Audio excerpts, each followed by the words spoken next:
बहुत समय पहले की बात है। एक छोटे से गांव में एक बालक रहता था जिसका नाम रोहन था। यह गांव पहाड़ों के बीच बसा हुआ था, जहां लोग साधारण जीवन जीते थे।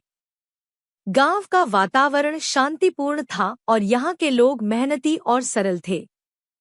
रोहन भी एक साधारण बालक था, लेकिन उसकी एक खासियत थी जो उसे बाकी लोगों से अलग बनाती थी।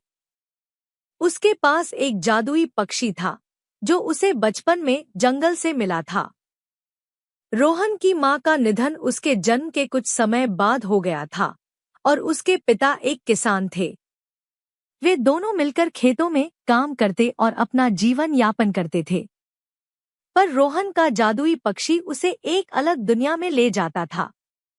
इस पक्षी की पंखों में अजीब सी चमक थी और जब भी रोहन उससे बातें करता तो पक्षी मानो उसकी हर बात समझता था।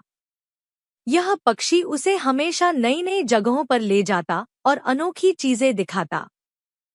जब रोहन छोटा था, तब एक दिन वह जंगल में खो गया था। तभी उसे यह पक्षी मिला था, जो उसके कंधे पर आकर बैठ गया और उसे सुरक्षित गांव वापस ले आया। उसी दिन से वह पक्षी रोहन का साथी बन गया था। लेकिन रोहन को कभी समझ नहीं आया कि यह पक्षी साधारण नहीं था। जब भी रोहन मुश्किल में होता, यह पक्षी अपनी जादुई शक्तियों से उसे बचा लेता। एक दिन गांव में कुछ अजीब हुआ।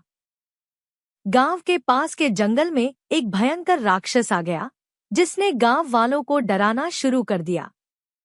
वह राक्षस गांव के खेतों को नष्ट करने लगा और लोगों को परेशान करने लगा।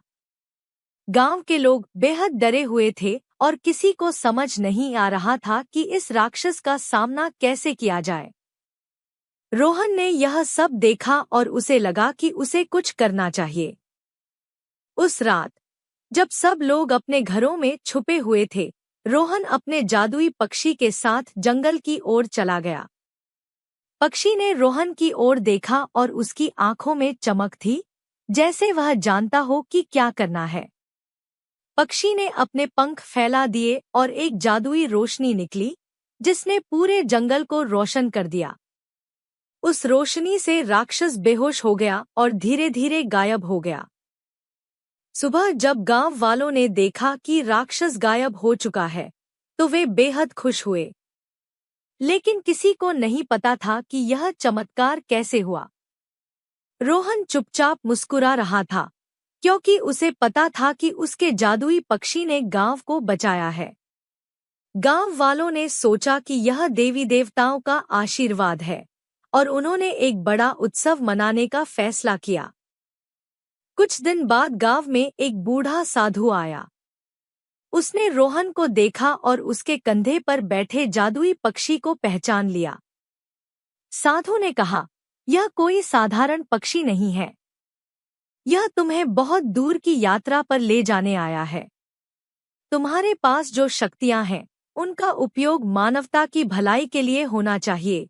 रोहन यह सुनकर चौंक गया, क्योंकि किसी ने पहले उसकी और पक्षी की शक्तियों के बारे में कुछ नहीं कहा था। साधु ने रोहन को सिखाया कि उसकी शक्तियों का सही उद्देश्य क्या है और कैसे वह अपनी जादुई पक्षी के साथ दुनिया में अच्छाई फैला सकता है। रोहन ने साधु के साथ कुछ समय बिताया और अपनी शक्तियों को बेहतर तरीके से समझा। अब रोहन सिर्फ अपने गांव का रक्षक नहीं था, बल्कि उसने निश्चय किया कि वह अपनी शक्तियों और अपने जादुई पक्षी के साथ दुनिया भर में शांति और अच्छाई फैलाएगा। उसकी यह यात्रा अभी शुरू हुई थी, लेकिन वह जानता था कि उसकी राह में कई और चुनौतियां आएंगी।